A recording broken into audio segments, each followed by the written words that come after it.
Assalamualaikum warahmatullahi wabarakatuh. Pada kesempatan kali ini, saya dan teman-teman kelompok saya akan mempresentasikan hasil kerja kelompok kami. Di sini, saya akan mempresentasikan untuk bagian DFD level 0. Pada DFD level 0 ini terdapat sistem dari Joyce Cafe yang terdiri dari beberapa entitas. Yang pertama ada entitas customer, supplier, kasir, dan owner.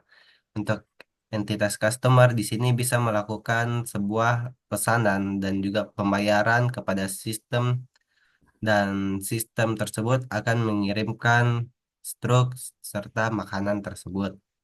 Lalu untuk supplier di sini sistem akan purchase order kepada supplier, dan supplier akan mengirimkan suplai bahan kepada kafenya. Lalu ada kasir. Di sini kasir yang berinteraksi dengan sistem dari Joyce Cafe. Di sini kasir akan melakukan login dan input data. Selanjutnya dari sistem akan mengirimkan informasi transaksi untuk dikelola oleh kasirnya. Lalu ada owner.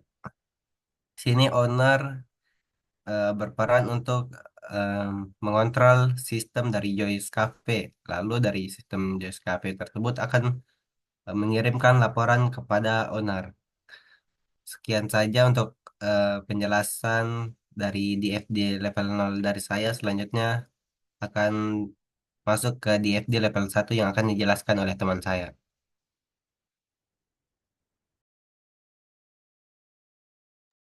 Oke, sekarang kita masuk ke DFD level 1, yang dimana di sini ada 5 proses utama. Yang pertama itu autentikasi, terus yang kedua proses pemesanan, yang ketiga itu proses pembayaran, yang keempat proses laporan, dan yang terakhir itu yang kelima eh, untuk pengelolaan inventory.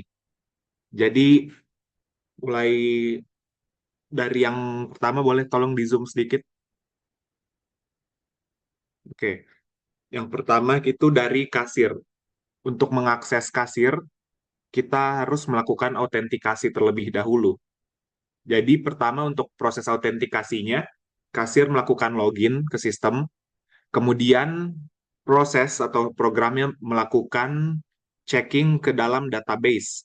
Jika hasilnya benar atau hasilnya true, maka database user membenarkan proses autentikasi dengan login sukses, ke arah login sukses.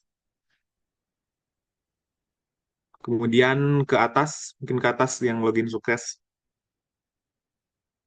Oke, kita lanjut. Kalau sudah, misalnya sudah berhasil melakukan login, masuk, misalnya ada customer mau memesan, kita masuk ke proses pemesanan.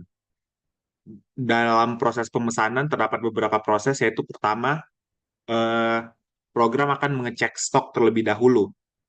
Dicek stok itu dari database menu. Jadi setelah ke database menu, stoknya dikonfirmasi dan kembali ke cek stok, dan jika cek stoknya ada, maka lanjut ke proses berikutnya, yaitu input pesanan.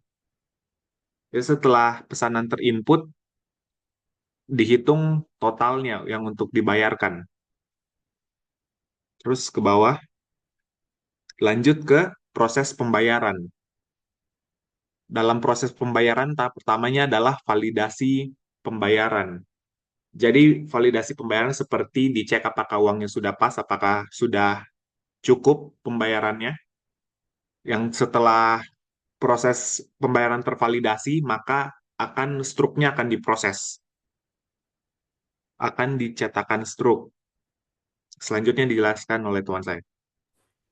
Baik, di sini saya akan melanjutkan dari apa yang dijelaskan oleh teman saya Marvel dan Halim dengan stambuk mereka, yaitu 033 untuk Marvel dan 012 untuk Muhammad Halim. Dan saya sendiri, saya akan memperkenalkan diri saya Dwi Chandra Andika dengan NIM stambuk akhiran 28. Di sini saya akan menjelaskan proses pembuatan laporan, di mana setelah menerima pembuatan struk tadi, maka sistem akan membuatkan laporan dimulai dari rekap harian, kemudian rekap store, lalu ada juga generate laporan yang dimana semua hasilnya itu akan disimpan ke dalam database laporan. Kemudian dari database laporan akan diberikan ke owner untuk melihat hasil laporan yang sudah dibuat tadinya. Kemudian kita lanjut ke proses yang kelima, yaitu ada proses manajemen inventory, di mana di sini bagian gudang yang berperan dalam manajemen inventory ini akan mengecek supply yang ada. Dia akan memeriksa barang yang masuk ke dalam dia akan memeriksa barang yang masuk di supply database, yang dimana supply database ini menerima barang dari supplier. Kemudian setelah itu, apabila barang supply ada, gudang ini akan mengupdate stoknya, lalu akan dimasukkan ke dalam database menu. Kemudian saya rasa sekian untuk penjelasan di level 1. Penjelasan selanjutnya akan dijelaskan oleh teman saya. Oke, baik, kita masuk ke pembahasan selanjutnya, yaitu use case. Perkenalkan, nama saya Faril Antonio Hande dengan NIM F551233031. Di sini saya akan membahas use case untuk entitas customer dan kasir. Oke, kita masuk pada customer.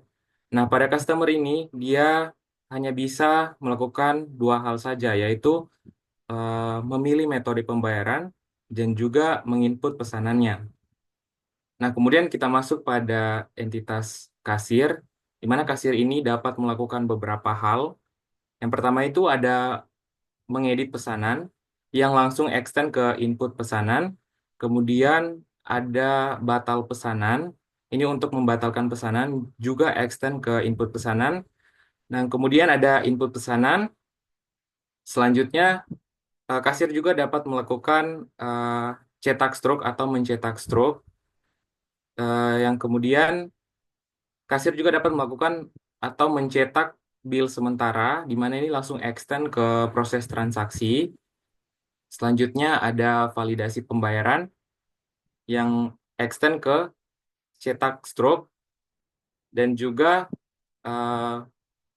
kasir juga dapat melakukan proses login dan logout, serta dapat melihat stok dan melakukan laporan harian. Baik, cukup dari saya, mungkin akan dilanjutkan oleh teman saya. Baik, terima kasih. Perkenalkan, nama saya Brian Johan Hamonangan dengan NIM F551233030. Saya akan melanjutkan tentang use case dari Faril tadi. Jadi, di aktor owner ini, dia bisa login, tentu saja dia bisa masuk, dan setelah masuk dia bisa logout. Ya, tentu dia bisa keluar juga. Kemudian di owner ini, kita bisa melihat proses lihat stok, supaya owner itu bisa melihat stoknya, bisa melihat laporan hariannya, dan bisa melihat laporan penjualan, laporan stok, laporan keuangan, dan juga di owner ini dia bisa mengupdate stok. Update stok ini dia juga berhubung dengan aktor dari supplier. Jadi supplier ini dia membawa barang, terus setelah membawa barang dia input barang masuknya, dan dia bisa extend ke update stok. Extend di sini maksudnya adalah jadi dalam sistemnya itu pas supplier input barang masuk di sini, sistem langsung otomatis mengupdate stok. Tapi juga bisa juga supplier tuh manual update stoknya. Jadi bisa dua cara untuk mengupdate stok. Dari input barang masuk, langsung otomatis update stoknya, ataupun dari supplier manual, secara manual diupdate stoknya. Mungkin itu saja yang saya bisa jelaskan tentang use case. Sekian dari kami untuk pembahasan tentang DFD level 0, level 1, dan use case dari cafe sistem Joyce Cafe. Waalaikumsalam warahmatullahi wabarakatuh.